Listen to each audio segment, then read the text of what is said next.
So a warm welcome to everybody. It's the first class of this short Balancing Emotions course called Becoming Your Best Self. It's based on Buddhist psychology, and also I try and throw in a few findings about, from neuroscience and Western psychology, and a few stories of my own as well to spice things up a bit. So as we go through, I'll let you know what it is that's from the Buddhist point of view, what's from, my just amateur reading in pop psychology and neuroscience and things like that, and what I've found from my own experience. So you'll be able to kind of, gauge the level and then check things out for yourself as we go along. So the course is going to be relevant whether you're Buddhist or not, religious or not. The human emotions are universal, so that's kind of what it's based on. And the course actually came from a request quite a few years ago now, where Griffith University postgraduate students asked me to come along and just help them get over the massive stress and competitiveness and also a feeling kind of what's called imposter syndrome that happens a lot to university students, where you get intensely uncomfortable thinking that you're a fraud. So all these kind of issues about authenticity and finding a direction through life. And so I put the course together for them, and then I found that it's actually a really, really good course for just how to get a good direction in life. So let's see who else has joined us. Susan, hello, good morning, good to see you.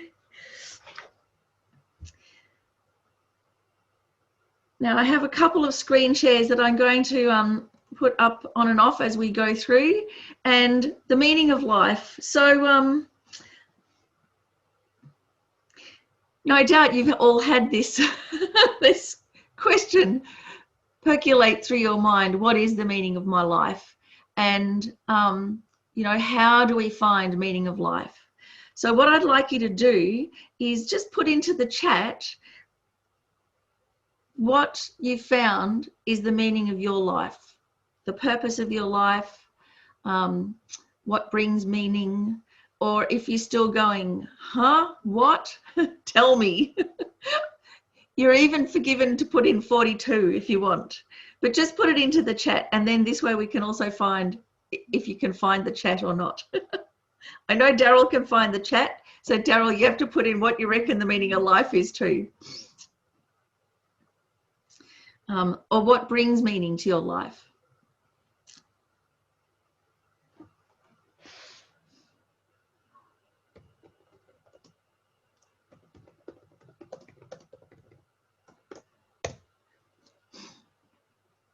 No one else has found the meaning of life yet?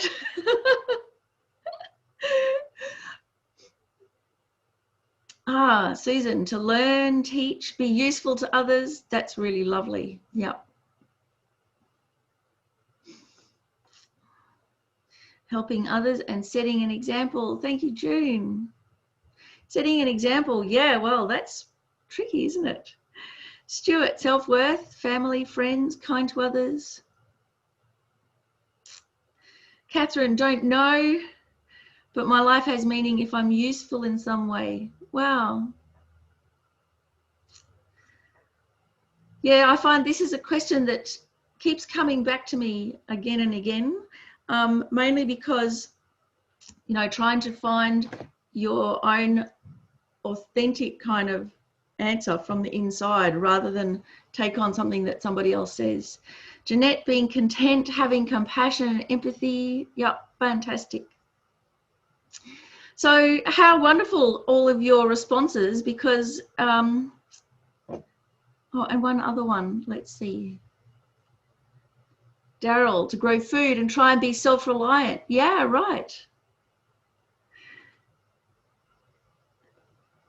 So a few years ago now, when His Holiness the Dalai Lama was traveling through America, and they must have stopped somewhere, you know, they're having a meal together, and the waitress there, who was pouring the coffee for His Holiness, kind of recognized, oh, this is the Dalai Lama, and said, oh, I've always wanted to ask you, what's the meaning of life? And, you know, right there in the hustle and bustle, what's the meaning of life in 20 seconds or less? And so this is what he said, just straight out, so clear. What's the meaning of life? It's to be happy and to be useful. So isn't that wonderful? It's really so clear, and it has like the purpose for self and the purpose for others, and you know, it's kind of non-judgmental. You know, it really recognizes that we all have this yearning to be happy, and there's absolutely nothing wrong with that. The tricky thing, of course, is how do we do it? How do we become happy, and how do we become useful? And as we'll find as we go through this course, that actually being useful or serving others, being kind to others, is one of the main things that makes us happy. So the two work in together. So with this course, Becoming Your Best Self, how to, you know, bring forth this meaning in our life. One of the things that we're going to look at is how we can bring forth your innate human potential. So because we're a human being, we already have so much potential there at our fingertips. It's like, you know, there is a seed there of enlightenment. There's a possibility of enlightenment. And we just have to nurture it to be able to bring it forth. It's not like we have to turn into somebody else or magically say abracadabra and everything will change. We actually have the potential within us. But recognizing that and really feeling that that's possible, that takes some time, and that's why we're doing this course. Also, becoming your best self means being able to cultivate causes of happiness. You might kind of think this is a bit obvious, but many times what we do is just cultivate the causes of unhappiness by stressing and worrying, by being resentful or jealous, by being overwhelmed by those afflictive states of mind and how they dig their own groove and get more and more habitual.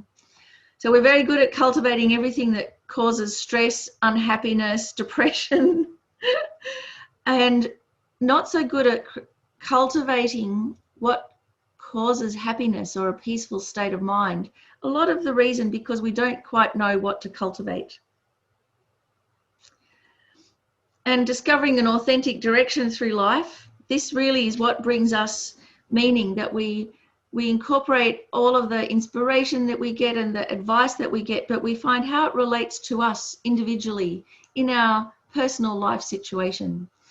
And really that is one of those, the main things of being happy in life is being authentic to oneself.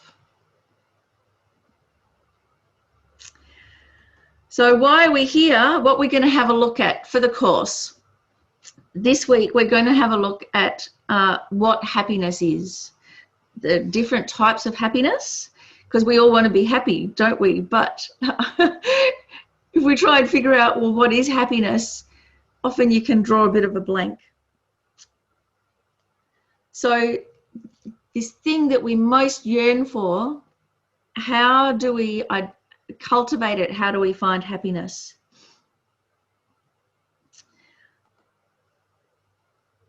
Then next week, we're going to have a look at what distracts us from our goals, how we get sidetracked, how we sabotage things, and how we can keep the big picture, really have this authentic direction through our life that reflects our values, what we hold as important, that doesn't get corrupted. So how to kind of guard against that inner corruption that can happen, how to also guard against distracting influences, how to really set a positive, powerful intention without kind of getting competitive and all of that stress that comes from comparing oneself to others. The third week, we're going to have a look at investing in your innate good qualities. So this is, if you're familiar with Buddhism, it's a really short overview of the 3 higher trainings. So ethics, how to sit well in your own skin, feel comfortable in your own skin. Concentration, being able to focus, and wisdom, an undistorted view and interaction with reality.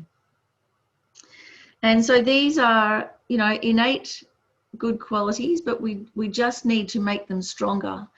And, you know, they're important for everything, whether you're religious or not, whether you're on a spiritual path or not. For whatever we do, we need to have these 3 qualities. In the 4th week, we're going to have a look at what I call the hidden wisdom in depression and anxiety. So the 2 sides, you know, depression and anxiety, both of them feel bad, but there is a kernel of wisdom in there. And if we can actually listen to that wisdom or discover that wisdom, it opens up huge vistas for us.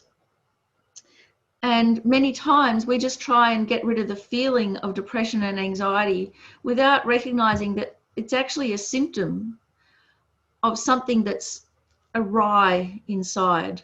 And while we just try and get rid of the symptom, we'll never deal with the cause. So how do we deal with the cause and find the wisdom in there to really heal the depression and anxiety? So that's kind of like being able to listen to your own innate wisdom. And then the last class, how to deconstruct negative habit cycles. So using mindfulness and other techniques that we've probably heard about in pop psychology, but Buddhism takes it much further. Because from a Buddhist point of view, we don't just have to learn to live with our disturbing emotions or our destructive habits, but we can actually deconstruct them bit by bit so that they no longer arise anymore. So instead of just forcing them down, we can actually remove them. And the really good thing is that there's an easy place to start. And there's always something that we can start doing to start deconstructing them so they lose their power over us, you know, being dominated. So that's it's going to be a packed full 5 weeks. And so then I wanted to give you a disclaimer and a guarantee. So the disclaimer and the guarantee, let's see. The disclaimer is, and you'll find it in your notes if you've got the notes and printed them out, that this course is it's an extra thing to add on to what you're already doing. So it doesn't mean that you stop taking all your medication or you stop going to therapy. You keep on doing all of those things that you're already doing for, you know, mental health, for well-being, for developing a peaceful mind and overcoming problems. And then we can slot in the Buddhist wisdom as well to really bring some depth into it. And our Western approach to things and the Buddhist approach incorporated in makes it very powerful. But please don't think, oh, great, I can just ditch everything that I've been doing now and just do this, because that won't work. We need to be strong as human beings to be able to do this inner work. So that's the disclaimer, okay? But the guarantee that I'll give you is that if you've printed out the notes and you've got just those 1-page reflection sheets for each week, and you fill out those sheets, I guarantee you it'll be a life-changing course. So what I found is that if you just kind of attend the course and listen, it's an interesting course. People say it's interesting. But over and over and over again, if you actually do the homework and fill in those worksheets, the people that do that just write to me on the email, tell me this has been a life-changing experience. So what makes it life-changing is actually integrating it into your own life. And there is an easy way to do it, which is just the 1-page sheet of homework. It's not like a huge thing. It's just a few lines and a few questions. And it's quite unique homework because you don't have to hand them in. They're entirely private. You can keep them entirely to yourself, so you can be completely honest about it.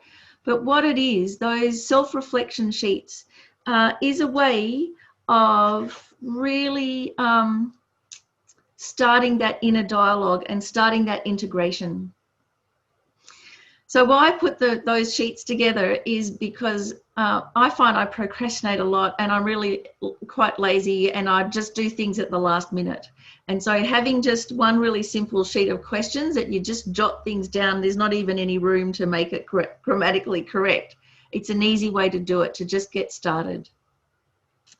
So, so you don't get many guarantees in life, but there's your guarantee. If you fill in the worksheets, it's going to have a really huge effect on your life and your mental health and your well-being. All right, so now let's see. I suppose I also better say just a little bit about my own background, just to, you know, get us all on the same page. So like I said before, you know, when I'm leading the course, I'll let you know whether it's the Buddhist teachings, whether it's from pop psychology or Western, you know, sources, or if it's from my own experience. And my own experience has been quite patchy, I've got to admit. But I've been here at Langri Tampa Centre as the program coordinator for, it's almost 25 years now. So quite a long time. It wasn't actually what I expected to be doing. It was actually my mother who started this centre way back in the early 80s. And so I was a schoolgirl then, so I was kind of like a schoolgirl by day and a Buddhist by night in the meditation centre. And then in 1997, when my mother died of lung cancer, then I kind of inherited the house that the centre was in, and kind of the Buddhist centre, and I thought, well, gee whiz, if I throw the Buddhists out of the house, that's going to be really bad karma. So I'm going to like try and keep the centre going, even though I felt completely incompetent. You know, I come from making costumes for circus performers and street performers in Melbourne, and then kind of came back to Brisbane to try and somehow keep the centre going. And so then over the years, you know, it's not just me, there's a whole committee and a huge amount of volunteers that actually now keeps everything ticking over. And so what I found was all of those years of really trying to just find my own way and be fiercely independent, but also making huge amounts of mistakes, has meant that I've got a lot of colourful stories to share with you. And I've also, because I've grown up Buddhist, but I've also just taken on my own terms as well.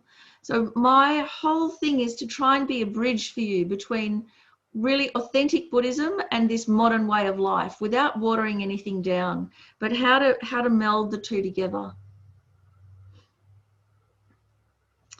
Okay, so there's our introduction. Let's just do a short reflection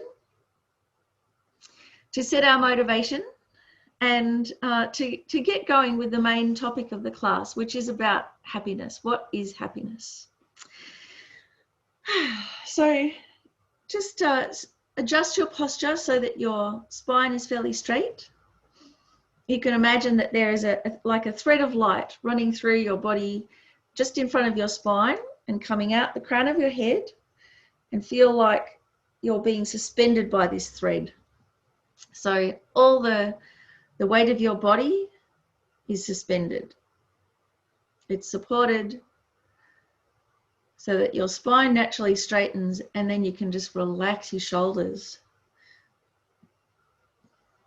Let your body relax, because Your spine is nicely supported.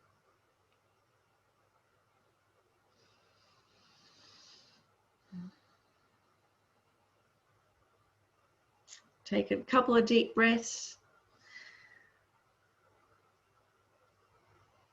Make sure you're not just breathing from the top part of the chest, but allow your breathing to just naturally become a little slower, a little deeper.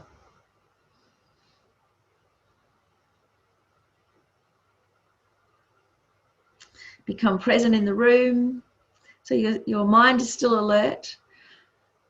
And just take a moment to reflect, what was the main reason that made you sign up for this course and come along?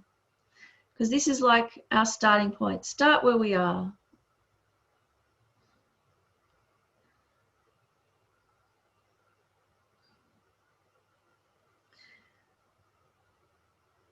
And so for starters, whatever that main reason is, we can incorporate that in. Often the reason that gets us to a course is something that's quite immediate. It's often a difficulty. But this is the one useful thing about difficulties, that they really galvanize us. And then we can extend our motivation and think, what if we could actually deal with the causes of all difficulties, not just this one difficulty? And regardless of all of the details, we want to be happy. Every ounce of our being yearns for happiness, but we don't necessarily know how to do it. And this is what we have in common with everybody. No one has to think about, do they want to be happy or not? It's a deep instinctual yearning, and it can draw us closer to others, just recognizing this.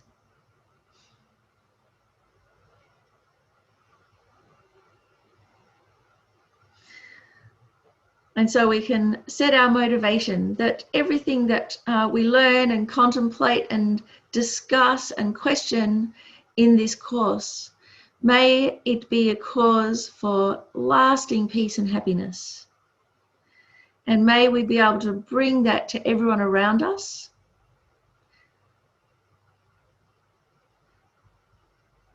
May we not put any limit to it, but actually extend our motivation to be able to bring a lasting sense of peace and happiness to ourselves and all other living beings by starting here at the beginning, where we are with this course.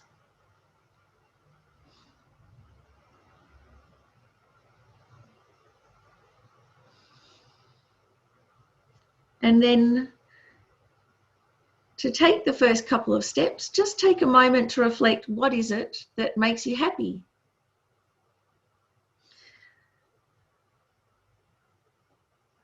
What are the things, you know, when you say, I'll be happy when, or I'd be happy if, might be quite mundane things, might be quite profound. That's okay. Just take a moment to think, what is it that brings you happiness or makes you happy?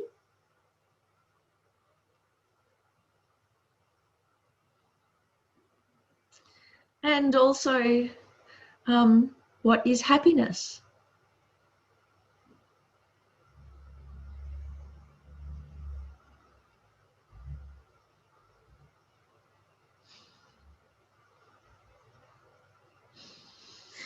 Then take a nice deep breath in through the nose, out through the mouth.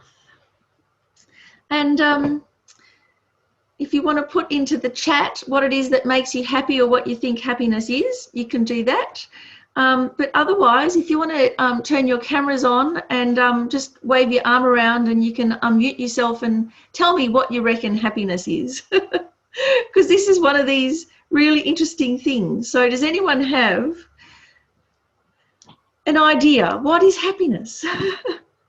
Laughing. Stuart, what do you reckon? Laughing. Laughing. Mm. Yes. Okay, good. Susan, what about you? Freedom from conflict. Aha, freedom from conflict. Yep. What else? Anybody else? You're all too shy to turn your cameras on. Forgot to get it out of your pajamas this morning. That's okay. Hi, June. June, what do you reckon? What's happiness to you? What makes you happy? Being content. Being content? And what are the kind of things that make you content? Things that I like to do, like cooking and walking and friends. Simple things, actually. Right. Cooking, walking, friends. Jeanette, what about you? Yeah, positive feelings. Yeah, when something happens that makes you have those positive feelings, like cooking and gardening and watching birds. I like bird watching. That's something that gives you a positive feeling when you spot a new one, or just watching them. Yep. Okay, that's good. And Daryl, what about you? Yeah, go for it. Gardening makes me happy. Being outside, the soil and watching things grow makes me really happy. For me, I think happiness is an absence of sadness. Yeah. Now, a couple of you said that of, yes, an absence of conflict or an absence of sadness. And actually, that's one of the ways that the Buddha defined happiness was a freedom from suffering or a relief of suffering. What I also find interesting is a couple of you said cooking makes you happy, whereas cooking is like one of the most abhorrent activities that I could ever think of. And I just eat out of the can over the sink, basically. And if I could have a pill, I'd have it. So it's kind of interesting that what some people will say makes them happy, other people just like, ugh. Gardening's another case in point too. For about, 40 years, I hated gardening and I'd poo-poo all the gardening shows and la la la. And then like 2 years ago, then I learnt gardening. And now I love it. So it's interesting, isn't it, how there are some things that change. Sue's also said, yep, feeling loved. That's right. That's another one too. So positive feelings and also feeling love. So positive feelings from oneself, positive feelings from outside of oneself. Yep. So there we go. Excellent. Thank you very much, everyone, because this will give us a lot of food for thought as we go through. So, if we think about happiness and, how we all want happiness, and if we're given a choice, do you want a half-assed happiness that's just like for only a couple of days of the week, or just not that happy, just happy enough, hope you don't suffer too much? Would you go for that, or would you go for like everlasting peace, contentment, joy, and happiness? Which side are you going to go on? It's pretty obvious. And yet we haven't achieved what we're so yearning for. So what's gone wrong here? And there's a couple of things. One is that there are the things that hamper our happiness, that are like obstacles to our happiness, that overwhelm us. And then it's also that the kind of happiness that we go for is that half-assed kind of lackluster, just a few times a week happiness, despite ourselves. So it's not from lack of trying, but it's really that we haven't perhaps even identified consciously what happiness is, to know where to find it. And even when we're trying to figure out what is happiness, what's the definition of happiness, even that, I know what happiness is, but when I try and write it down, it's like, total blank. Where do I even start with the definition of happiness? So if that's what happens to us, then no wonder we have difficulty. So one of the questions we can ask is it possible to have lasting happiness? Is that a possibility? And Western psychology will say no, it's not possible. You just have to, put up with whatever you can get, basically, and striving for a lasting sense of peace and happiness is unrealistic. from the Buddhist point of view, Buddhist psychology says, yes, it is possible. And it's based in Buddhist science of understanding the nature of our mind, the nature of our existence. And if we understand that, then we can naturally see happiness is a natural state, but it's clouded and obscured. So it's not a belief, but it is a very radical understanding of the world because it's a very big picture. So to help us, the Buddha identified 3 types of happiness, and I found this incredibly useful to be able to kind of gauge where we're up to and what's going on. How come we haven't achieved the happiness that we strive for? So let's have a look at these. There are 3 types of happiness, and the first type is called the lesser happiness of clinging. And this may seem like a really weird definition of happiness, but we'll get into why it's called this. The second one is called higher sources of happiness, and the third is the highest form of happiness. So let's look at this lesser one, the lesser happiness of clinging, and what it can be kind of summed up as is what we get from the world. So it comes from outside of us. Our senses are distracted or captured by what is outside of us. All of the pleasure that we get from sensual pleasure, enjoyments of the 5 senses. So really delicious food. You know, we look forward to treats, whatever it is that we have a yearning for. We like things presented really nicely. I've listened to some of those cooking shows where just trying to get here we are, that you know, they talk about that not just the taste but the texture and the crunch factor. So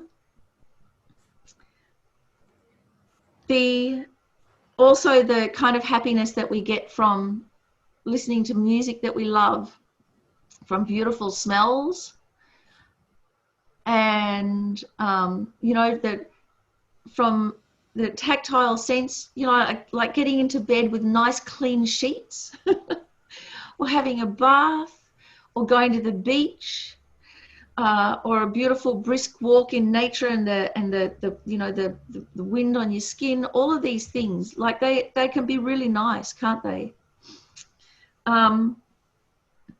Then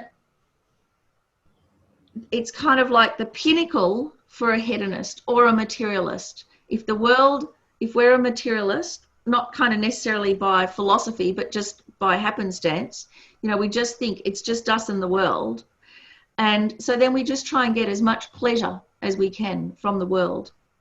And so this type of happiness is it for a hedonist. So for instance, if you're into food, then you might become a foodie. And you know, I've had friends that when they turned 50, they all went and had a birthday party in Thailand and just ate for 2 weeks. And them and about 10 friends just got together, and it was fairly cheap, and they just indulged, put on probably 10 kilos in 10 days and had a great old time. But that's like the pinnacle of it. I have also seen a very bent French movie where all these hedonists got together and just ate themselves to death. You know, in the weird way that the French put things. So this, you know, it has its limits though, because all of these things bring us happiness, but they also bring us misery.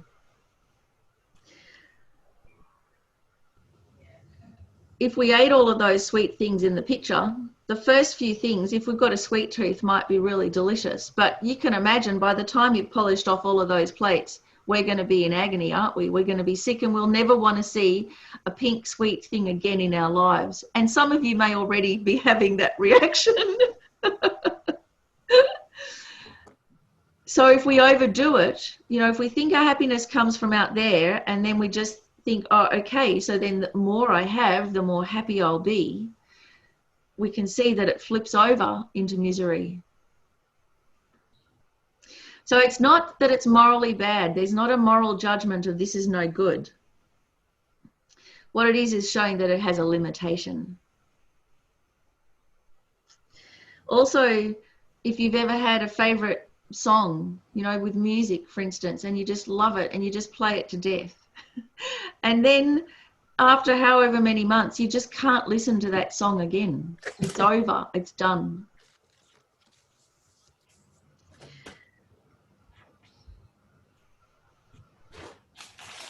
True. And then even the nice clothes that we had, that we spent so much time getting together. If we look at photos when we were much younger, wearing those nice clothes, and we just think, oh, how hideous now. So why this is called the lesser happiness is because of this real big drawback, that it changes, it flips over to distaste, aversion and misery. And it's called lesser happiness of clinging, because all of the happiness comes from grasping at these things outside of us, like a chimera. So then, we go, okay, I'm over sweet food, now I'm going to get into some other type of food now. And so we get into that. And then a different type of food. And then in the end, the food poisons us, or we die of heart congestion or whatever it is. So it's a happiness that comes from clinging. And therein lies the misery.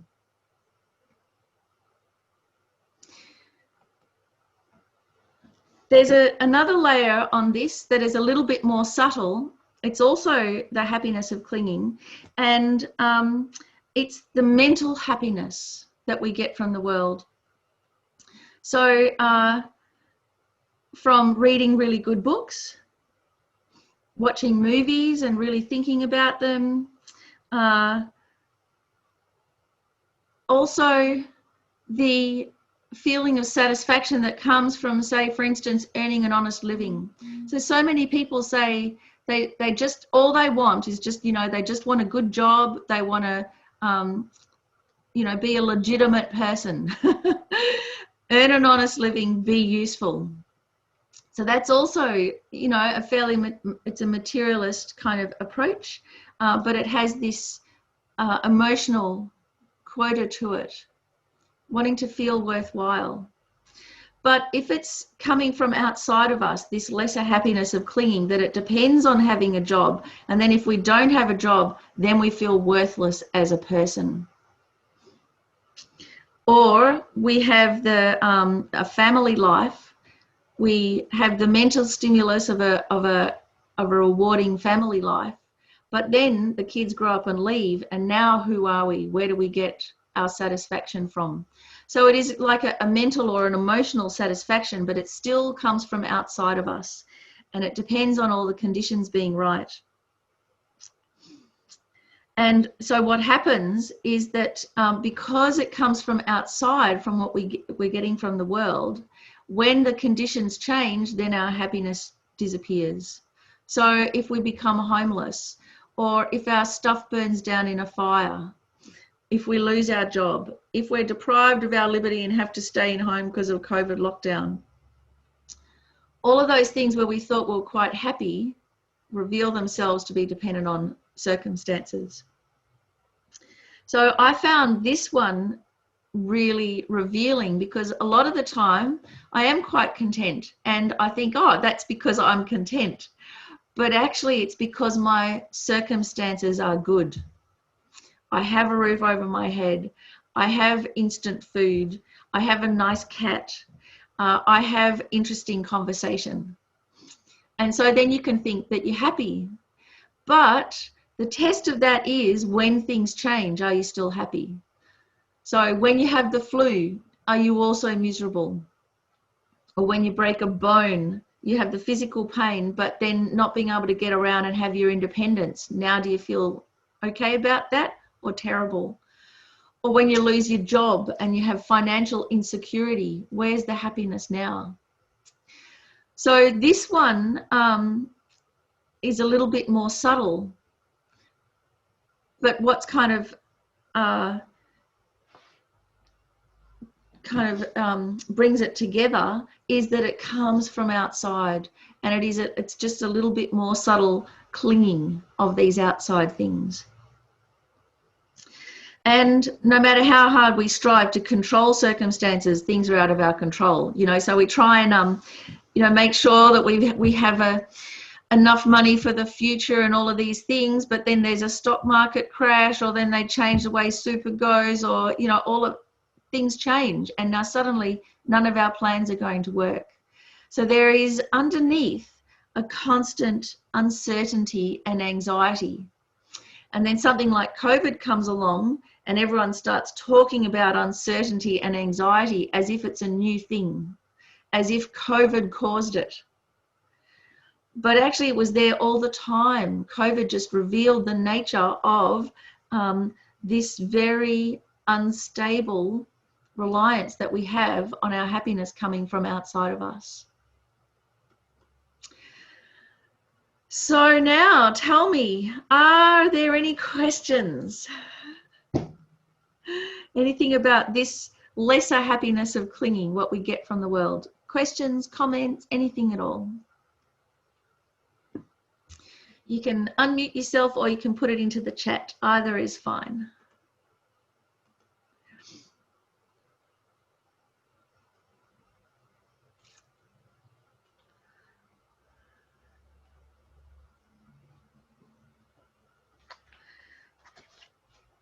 Does it ring any bells?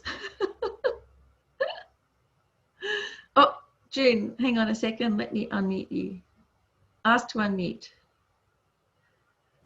June. I just thought, well, the things that make me happy, I was just jotting them down, and I thought, well, all those things are from the material world, really. So that was really interesting. I sort of knew that, but didn't really have it spelled out like that. Yeah, that's right. So many, I think, my things that make me happy, they're quite simple, but yeah, most of them are having a nice cat, for instance. But then I remember how devastated I was when my last cat died. So there's this flip side to it. Sue, how do you stop the clinging? Good question. So we are, as we go through today, you'll kind of get an idea, but also next week we'll have a look at how we sell ourselves short with this clinging. So it's to do with overcoming the 8 worldly concerns. So that's a lot of that's next week's topic as well. But if we go through now, if we keep going with the next levels of happiness, you'll see because they're a little bit more subtle, why we don't focus on them. So we're kind of clinging to the wrong things in a way. All right. So then we have this middle level of happiness, and it's called higher sources of happiness. So not the highest, but nevertheless more than this lesser happiness of clinging. And one way that we can think of these is what we bring to the world, what we contribute. So instead of what we can take from the world, accumulate and get, it's what we give, what we contribute. And many of you said with your what you think happiness is, being kind, being worthwhile, helping others, serving others. So that's all to do with what you bring to the world. And part of it comes under this term renunciation, which is a very interesting term, and it has a specific meaning within Buddhist psychology. And renunciation really means being able to let go of those material concerns, that clinging, let go. So dropping the mundane concerns. And why do I have a picture of everyone clearing up rubbish and mud? Well, here's my example of how we can get this kind of happiness. So you remember quite a few years ago now, might even be a decade, when there were the big floods in Brisbane and also in Toowoomba. And I think this was taken somewhere in Milton. And the Brisbane City Council, you know, there was all this mud and just how many houses flooded out. Lots of people were taken by surprise. And the council kind of put out a call for like an army of people with their brooms and buckets to come and help. And they thought they'd get maybe a couple of hundred people to help because it's a pretty disgusting job. And a couple of thousand people showed up just out of the blue. They were overwhelmed with help. So what makes people intentionally go and wade around in stinky mud and sewage and rubbish and be tired and help total strangers? What would make someone actually do that? And it's this feeling, you know, of when we see others in distress and we actually recognize that and we want to contribute. And that being able to drop the mundane concerns of what we smell, what we taste, whether we're tired, those physical, materialistic concerns, for being able to help others. That actually brings a huge amount of satisfaction. It doesn't make us physically feel better. It doesn't fill our stomach. It's not a nice taste or a nice smell, but it makes us satisfied. And that satisfaction, you can feel good about that even if you're tired, even if you are having arguments with your family at home. Something like this, the satisfaction, it lasts, and you can think about it now even and think, that was a good thing, I did a good thing, and how great I felt. So part of that comes from being able to drop the mundane concerns and release that clinging of just sensual enjoyment for something that is far more satisfying, helping others. How amazing. It's something greater than ourselves. It takes us out of ourselves and our problems, that when we're just looking within to our problems, they become the world. Then we look up and we see, wow, everybody else is in the same boat as me, and many of them worse. And we start feeling some relief. And how good to be able to contribute to something greater than ourselves. That right there brings meaning and worth, doesn't it? Much more than just a mood or a sensation, a pleasurable sensation. So this is called eudemonic happiness. Instead of hedonic happiness, eudemonic happiness. That's not so much dependent on circumstances, outer circumstances, because it comes from within. So it's a lot more authentic and lasting. And how we know that sharing actually makes us feel happy. So here's an interesting thing, how we can let go of this clinging. Because if we share a meal with people that we love, maybe we haven't seen them for ages, we've just come out of lockdown, we share a meal, we have less food, we have less money, but we have more happiness, more satisfaction. So right there's the difference between a materialist and this higher source of happiness, of sharing, contributing to others, makes it better for us. So this kind of happiness is much deeper than a mood. It's deeper than physical enjoyment. We can have emotional ups and downs as we go through life, but we can think of times where we have actually contributed to the world, to society, and it can still make us feel good. So deeper than a mood or a sensation. So that's one part, renunciation, being able to drop the lesser clinging for this kind of bigger picture, sharing. There's another aspect to this higher source of happiness, what we bring to the world, and it's the happiness of being able to let go, the happiness of letting go. So instead of being overwhelmed by disturbing emotions and going around and around and around in circles, called rumination, we go around in circles with the things we're worried about, our anxieties, our resentments, our jealousies. And it's almost impossible to get off that track once it starts. and we just wind ourselves up, don't we? So when I used to do this, my mother used to say, just let go, Miffy. And I'd go, how do I let go? No idea. How do you let go? How do you stop rumination like this?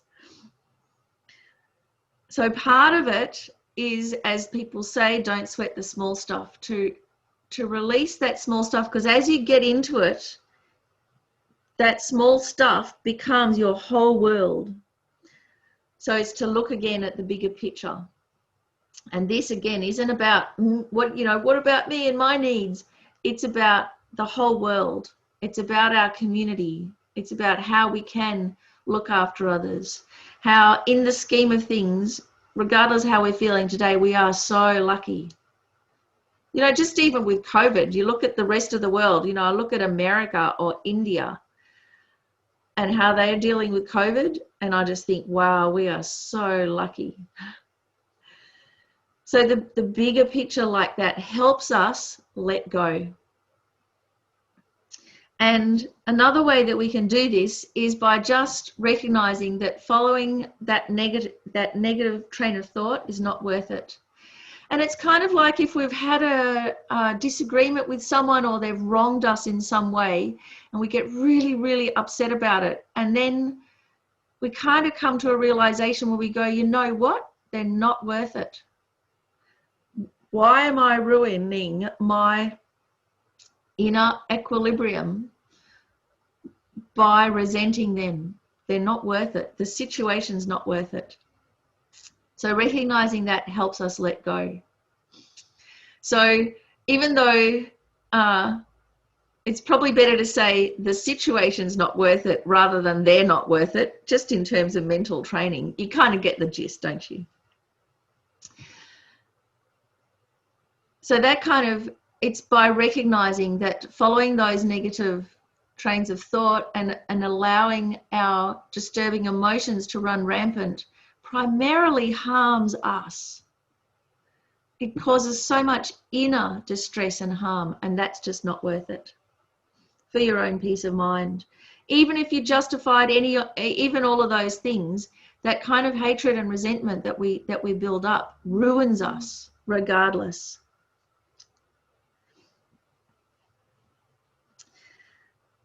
Then focusing on what really matters to you and stopping worrying about what other people think. Okay, so Daryl, is it okay to block someone, say for instance on social media, or should we try and accept their behavior and negativity? That's a really interesting question. And actually, we've got another course on this, what's it? Ancient Wisdom for Modern Life, and we spend quite a bit of time on how to deal with social media, because there's a couple of things here. When I was on Facebook and there were really negative people and they had different political views to me, my immediate response was just to delete them as friends. And then so that kind of made my immediate environment better, but then I thought actually that in the long term isn't helpful, because how on earth are those people ever going to change? So it's better to actually keep them as friends, as human beings, that you disagree with their politics, or human beings, but you don't feed their negativity. And the only way that we can do that, Daryl, is by noticing how long we can be a positive influence on them, and then when it tips over and they become a negative influence on us. And we have to be very aware where that tipping point is, and that's when you remove yourself from the situation. So it's quite a challenging answer, that one. Part of it is to, instead of get lost in the nitty-gritty details, I'm right, you're wrong kind of thing, focus on what really matters. We're human beings in a situation and we're suffering. We're human beings, we're suffering, and we're obscured. We're overwhelmed by our distortions and our disturbing emotions. That's us, and that's everybody. That's them as well. So what really matters? Human kindness. So if we get back to that, then we can be like His Holiness the Dalai Lama, who there's this great photograph of him in the White House holding George W. Bush's hand. And they're both smiling at each other. And His Holiness is saying, my good friend, George Bush. Don't agree with his politics, but he's my good friend, George Bush. How amazing. That just blew, to this day, blows my mind. So focusing on what really matters, the welfare of human beings, human kindness. Then the other one, stop worrying about what other people think of you. And I think, you know, there's that thing that was going around Facebook for a long time about the 7 regrets of dying people, and the 5 regrets of dying people. And one of the main things was that people wished that they'd stop just trying to please others or fit into being how their husband or wife or parents or children thought they should be, at the expense of being authentically them. One of the, you know, really big examples was, for instance, if you're gay, if you're LGBTQI, and you hide it, how to, you know, for all the various reasons that people do, but it's at a very personal, huge personal cost. And then in the end, you just go, you know what, it's not worth it. I'm just going to be who I am, and other people just have to accept it. And it's such a relief. And so many people say, I wish I had done this earlier. So part of knowing when the right time is to stop worrying what other people think of you, and actually value yourself, have some self-worth, and then what other people think of you won't be as important. So that again is a form of letting go.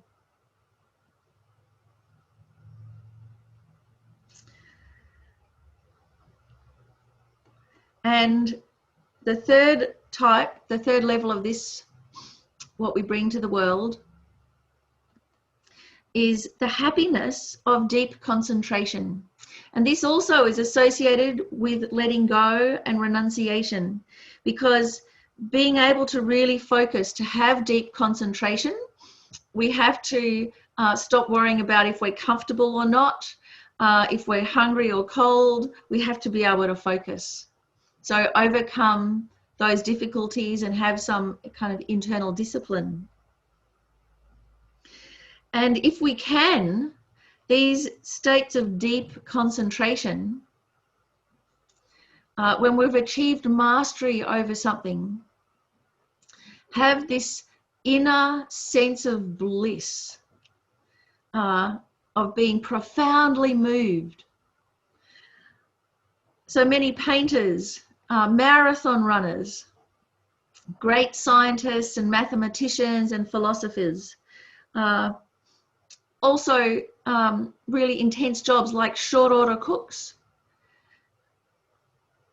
When you are in a state of perfect concentration and focus, sports people, tennis players, and you know, the runners, so many of these people say you become one with the activity, and it's as if there's no longer you. It's like, you know, God or the universe or some you know, flows through you, and you are one with the activity. There is no difference between oneself and the activity.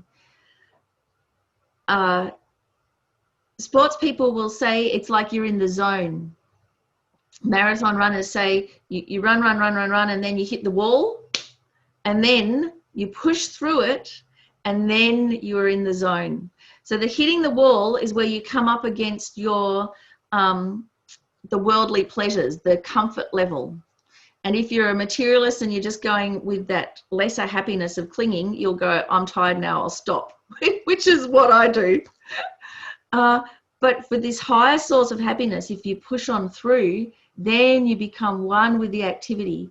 And because you release that sense of clinging to an I and a self and me and my needs, and you become one with that activity, there's such a sense of relief and bliss, because that neurotic self-focus is gone, and now you are one. There is no distinction.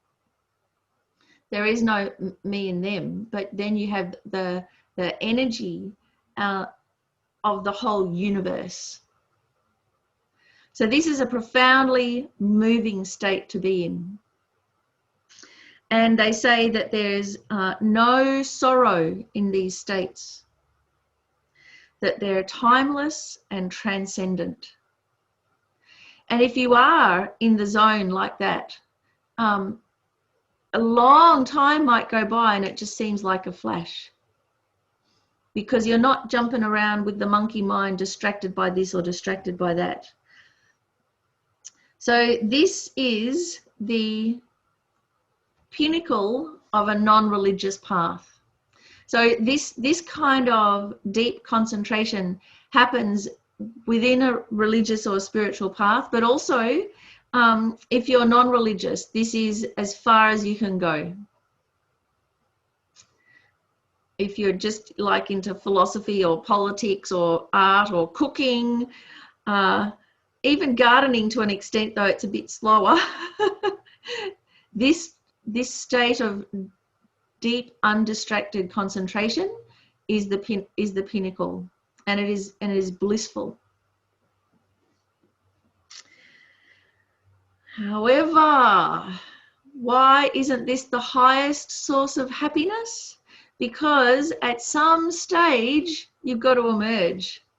It can't go on forever. At some stage the marathon is over, or the painting is painted, or if you're a virtuoso musician, the piece is finished. Or if you're a mathematician or a philosopher and you're deep in contemplation, at some stage you have to get up and go to the loo. So it doesn't last forever.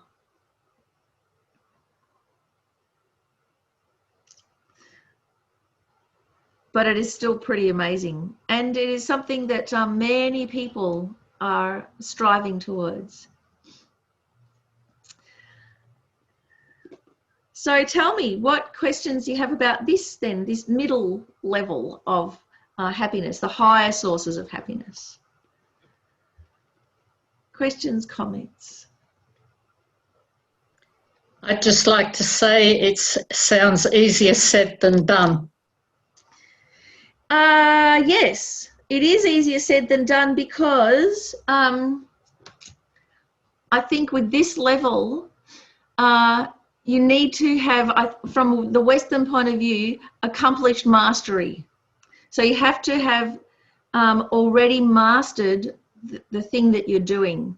So I think they say that 10,000 hours is the minimum to be able to accomplish mastery of something. So to be a virtuoso, concert performer, or to be, an incredible painter, or to be, I remember reading a story about short order cook in New York that could cook like 40 breakfasts within I don't know how many hours. Boom, boom, boom, boom, boom, had 3 stoves going all at once. Perfect concentration for that time.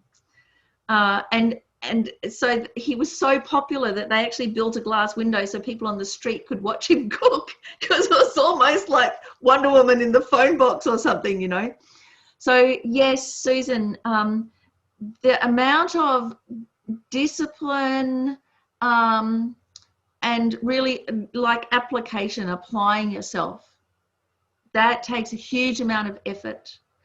And so the only way that we do that is if we can have that renunciation of letting go, that we do relinquish entertainment, good food, rest, all of those things, or we just wouldn't be bothered. But why we do that isn't because we're going, oh, I shouldn't be involved in those things. We're actually thinking about the bigger picture, and that's what pulls us along.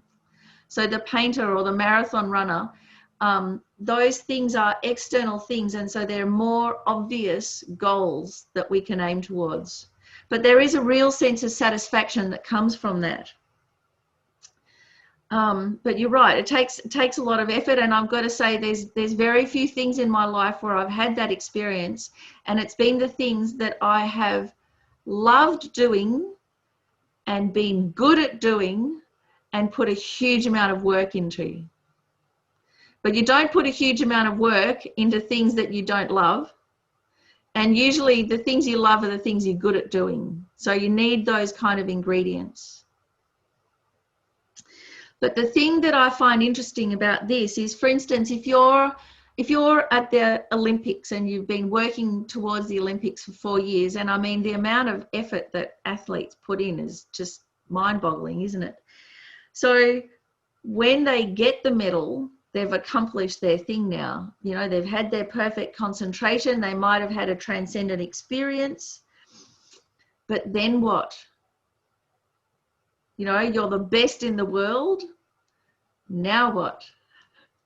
And I know for athletes, this is a really big thing, that like their mental health plummets, because now they've, you know, they're 25 years old. They've reached the pinnacle of their profession, and it's just downhill from now on. So now what do you do? So there's a big trap in there too, whilst it's focused on the outside. And what's interesting is that, like from the Institute of Sport in Australia, that the people that actually get through winning the gold and don't then fall in a heap and become suicidal are the ones that actually go back and teach. So they've stopped going, what about me and me winning gold? And now I'm going to help others and I'm going to share with others. And then that's much more long-term sustainable. But somehow they haven't incorporated that into the Sports Institute, have they? Until there was this whole spate of world-class athletes falling into a pit of depression and committing suicide. And then they started looking at what to do here. But it's because this higher source of happiness, even when you're the best in the world, it's not the highest and it's not sustainable. So again, it's not like a moralistic judgment. It's just that there is the limitation, and there's the limitation. We've got to be aware of that.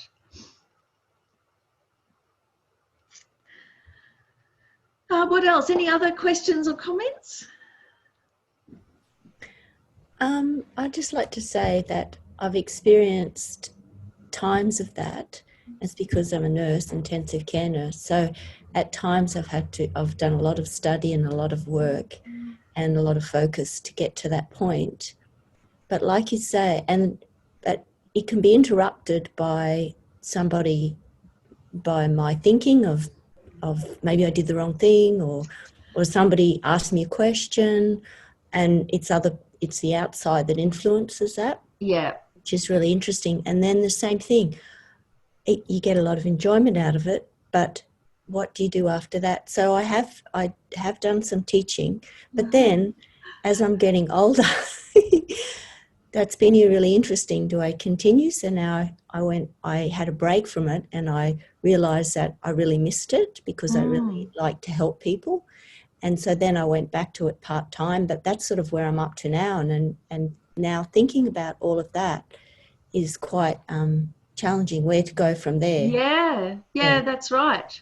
Yeah, because as we go through these kind of stages, we can see that it's still not quite enough. It's still not quite enough. Yes. So you brought up one of those things that happens when we lose our concentration, and this might happen if you've been in the zone, and then you go, wow, everything's going really well. Boom, then you fall over. Because what happens, the self-consciousness comes back in again. Yeah.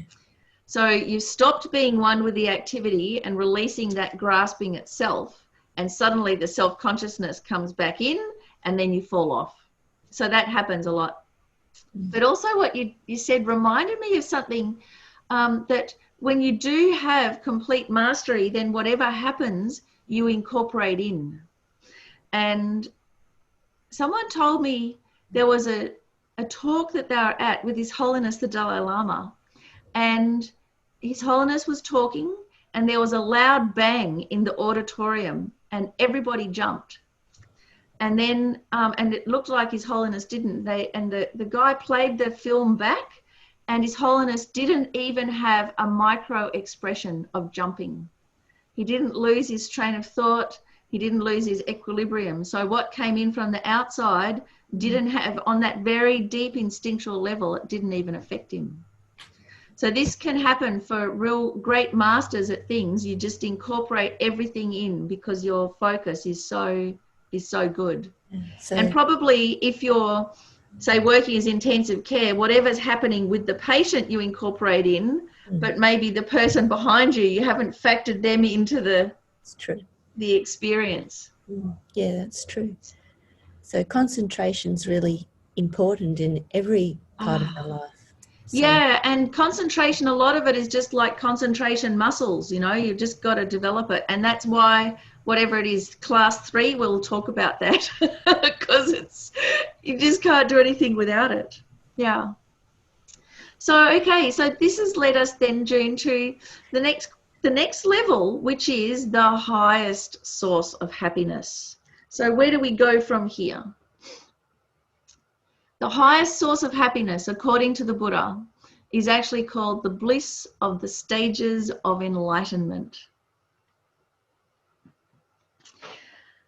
And so there's a lot in this definition.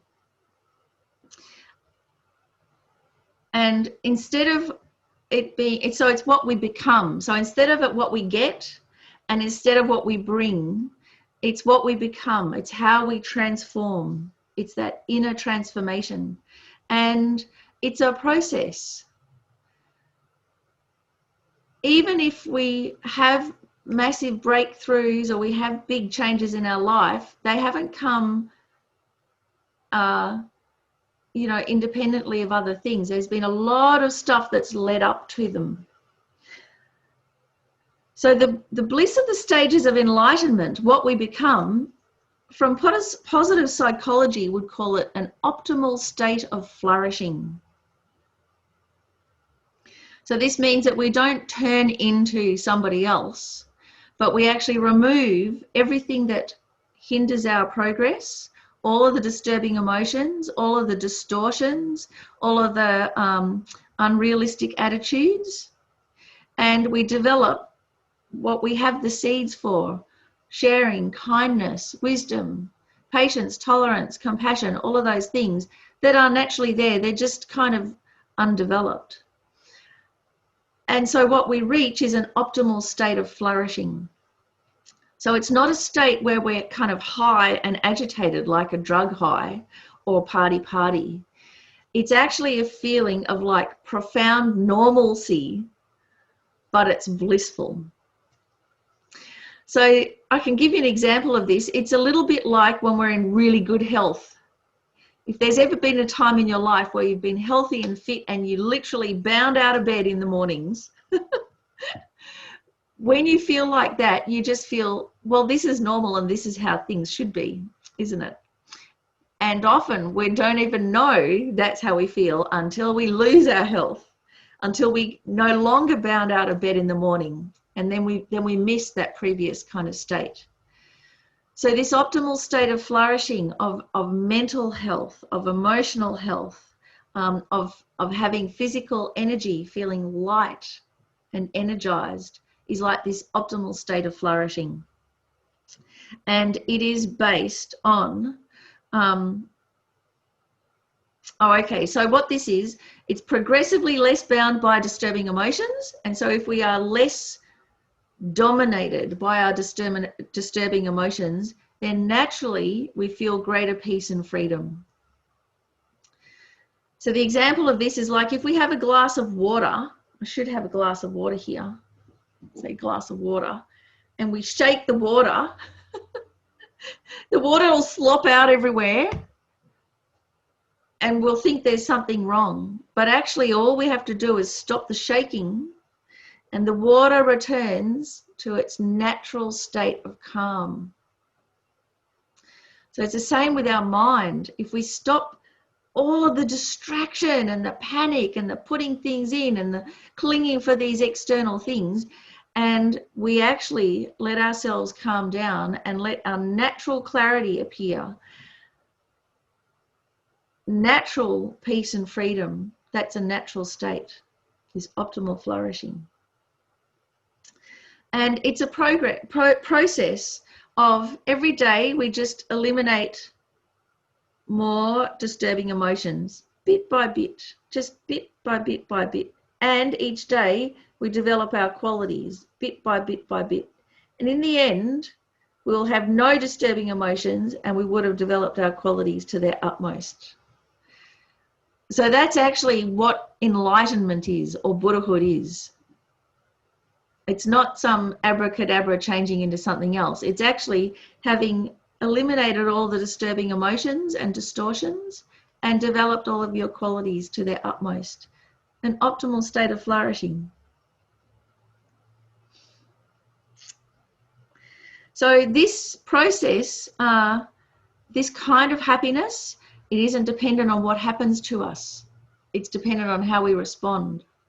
So we're not beholden to external circumstances anymore. Whether we have a nice dinner or not, it's going to be okay.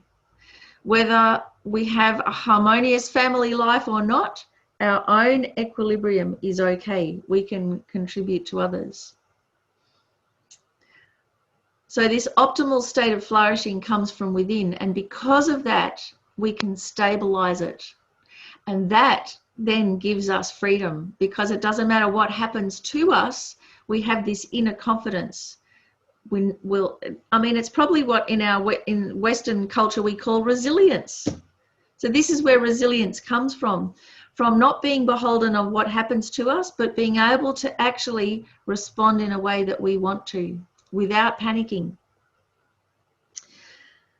So let's see. The other thing I can say is that it's cumulative. It isn't lost, because it's an internal quality. We can't, it's like when you learn to read, you can't lose it. Once you know how to read, you can read. Unless you have a brain injury or something like that, we have an external thing that changes it. But whatever realizations we have, if we really have them and we use them and develop them, they are cumulative. They're within us. And from a Buddhist point of view, they go not just in this life, but from life to life. We don't lose those good qualities that we've developed. So all the hard work that you put in to learning to read, for instance, or learning how to be patient and tolerant, that also continues into our next life. So a healthy mind that's free of disturbing emotions means that we can kind of, it reveals our innate joy, our innate natural state of bliss and clarity.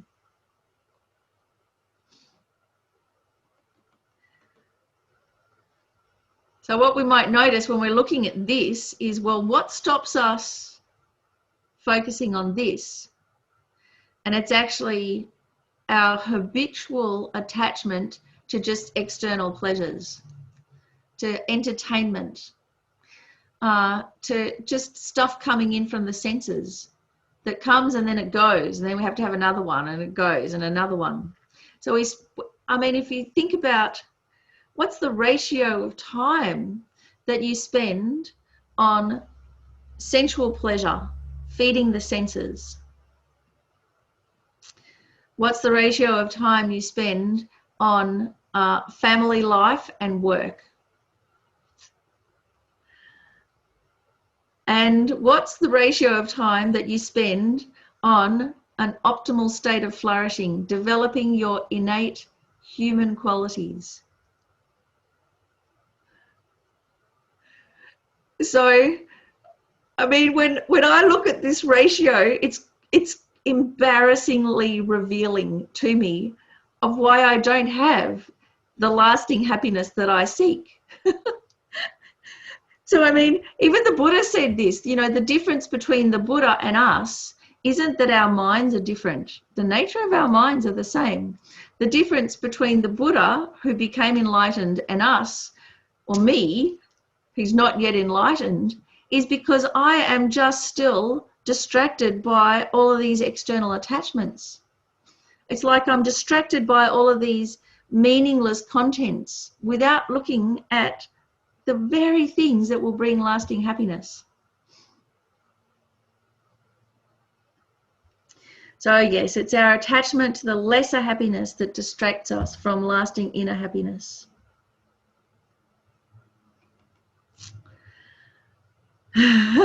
So, what do you reckon?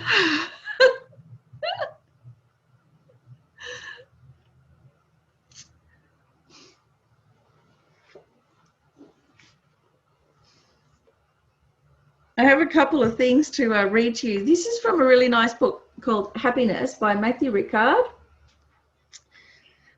A guide to developing life's most important skill, which in itself is a great title, isn't it? Because happiness, instead of a thing we get, thinking of happiness as a skill, I mean, in one way, it means we have a lot of responsibility, but in another way, it's doable, isn't it? Because if we develop this skill, it doesn't matter what happens in this unpredictable world, we'll be okay internally. So, first off is talking about the difference between the first and second levels of happiness. So bring to mind a past experience of a physical pleasure. For instance, delicious cheesecake or whatever it is, chocolate cake, with all of its intensity. Remember how you enjoyed it at first. They say it's the first 3 bites, isn't it, that are the best. And then how it gradually changed into a neutral feeling. And then maybe even waned into lassitude or lack of interest. Or in the case of me and cheesecake, possibly then progressed into regret. So did it bring you a sense of inner or lasting fulfillment? Then remember an occasion of inner joy and happiness. Recall how you felt, for example, when you made someone else really happy, or when you peacefully enjoyed the company of a loved one, or sat in beautiful natural scenery. Consider the lasting effect this experience had on your mind and how it still nourishes a sense of fulfillment. Compare the quality of such a state of being with that of a fleeting sensation of pleasure.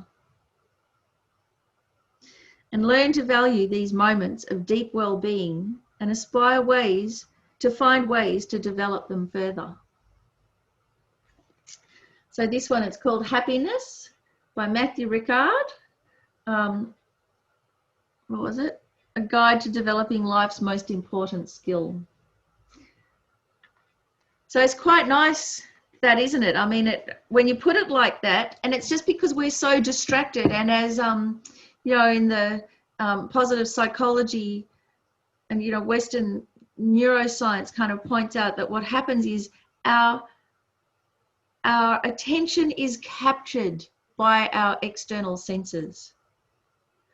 And so then we have this focus externally. And, you know, it's at the expense of lasting happiness. So again, it's not because we're bad. It's just that we've been distracted. So then he goes on to say about happiness. Okay, so happiness here, I mean a deep sense of flourishing that arises from an exceptionally healthy mind. This is not a mere pleasurable feeling, a fleeting emotion or a mood, but an optimal state of being. Happiness is also a way of interpreting the world. Since it may be difficult to change the world, it is always possible to change the way that we look at it.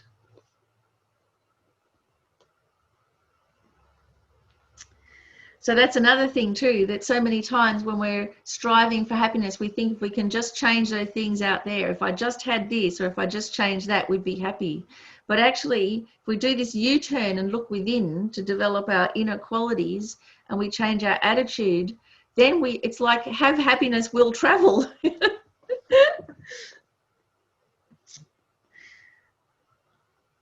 The common factor to many of our experiences of happiness would seem to be the momentary disappearance of inner conflicts. I think some of you said about this right at the beginning.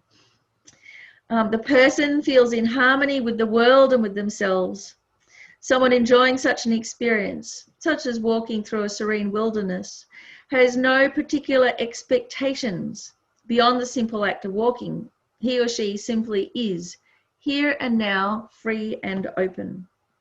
And for just a few moments, thoughts of the past are suppressed. The mind is not burdened with plans for the future, and the present moment is liberated from all mental constructs. This moment of respite, from which all sense of emotional urgency has vanished, is experienced as one of profound peace. For someone who's achieved a goal or completed a task or won a victory, the tension they've long carried with them relaxes, and the ensuing sense of release is felt as a deep calm, free of all expectation and fear. So that's really that middle layer of happiness. I've just been watching the Tour de France. I'm a bit addicted to watching the cycling. And, you know, like they cycle for hours and hours and hours and hours to get that victory. Why do they do it? Like, I couldn't be bothered cycling up a hill like that, you know, for even a minute. Give me an electric bike any day. So why do they do it? Because of this sense of peace, the tension, and then the utter release at the end. And it's so much more than just from sensual pleasure. It's much deeper than that, because it's you know, it's really going up against everything about what you think you are as a human being and what your limits are. So it's a very profound experience. But Matthew Ricard goes on to say that this experience is just a passing glimpse of happiness brought on by a particular set of circumstances. We call it a magic moment or a state of grace or being in the zone. And yet the difference between these flashes of happiness seized on the fly and the immutable peacefulness of the Buddha is as great as that between the tiny section of sky seen through the eye of a needle and the limitless expanses of outer space. So that's really the difference, isn't it? That whilst we're still reliant on these external circumstances for that feeling, it is very much there, but it is so limited compared to what we can do. This bliss on the stages of the path to enlightenment. So it's this cumulative thing. As we become better human beings, we keep that, because that is this inner development. So, you know, to give you hope, you can think about how you were as a toddler, how you were as a teenager, how you are now. It's quite different. Who you are now is a vastly different human being. So we can make progress, absolutely. And those inner qualities that we have, they're there for us. They may be hard won, but they're really there for us as this inner resource. And it doesn't wear out, that inner resource of kindness and love and joyousness and inner discipline. That doesn't wear out, that just gets stronger.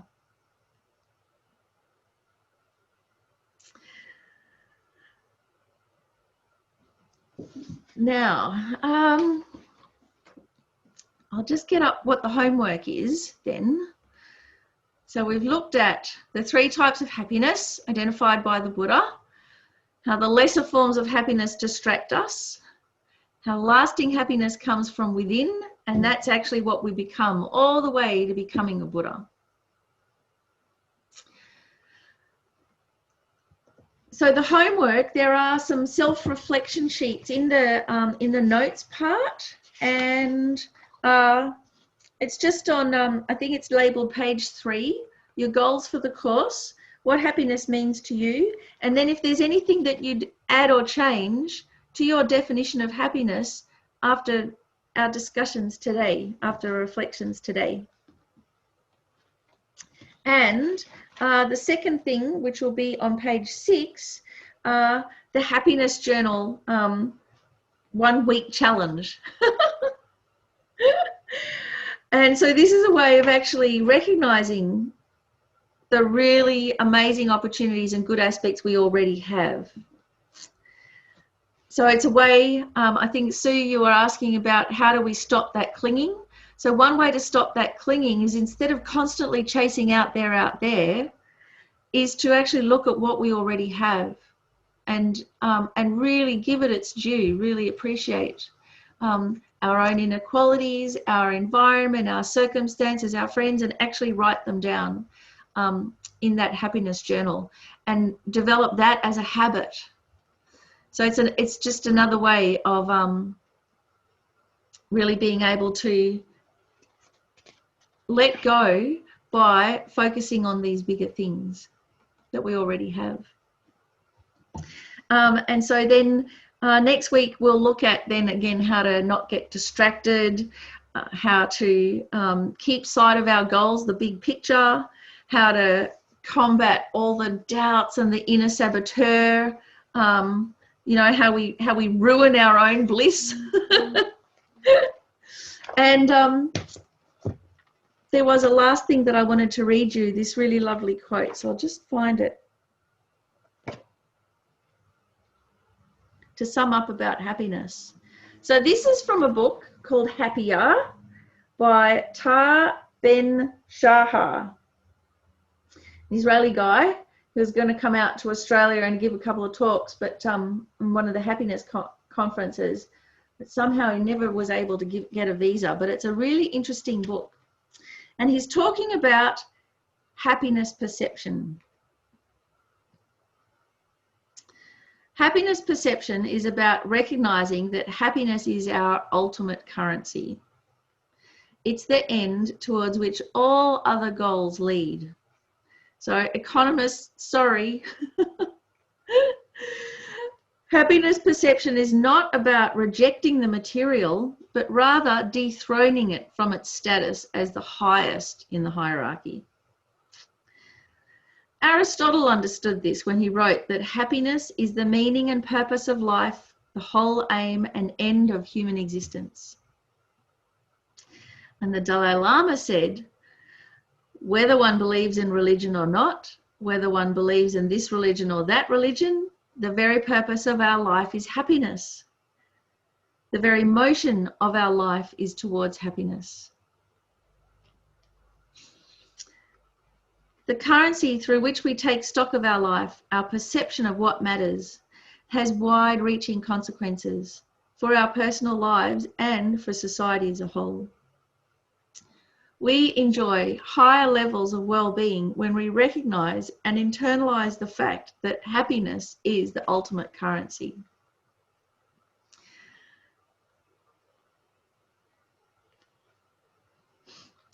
Happiness perception is about asking the question, what will make me happier? It's about finding the overlap among the questions, what gives meaning, what gives pleasure, and what are my strengths? So I think that kind of sums it up really nicely. And if you have questions or comments, then you can jot them down in your notebooks and bring them along next week. Let's dedicate the merits. I'd like to thank you so much for coming along, and those of you too shy to put your cameras on, thank you for coming as well. That's okay. And I hope everybody at least has found the chat, because you know, it's nice to be able to ask the questions in person, but if you're too shy, putting it into the chat is perfectly okay as well. I can monitor that. Let's dedicate that all the effort that we put in will pay off in deep, lasting happiness that comes from within, that isn't pushed around by all the external circumstances, that we can cultivate and that we can share with others. And that when we share our happiness with others, we don't have less happiness, we double our happiness. So let's dedicate also all of this effort, your good intentions and your concentration to being able to develop real authentic happiness that comes from within, and to not be distracted by those external things, but have them in the service of authentic happiness. So thank you so much, everyone, and have a really wonderful week, a really interesting week, and see you all again soon. Bye.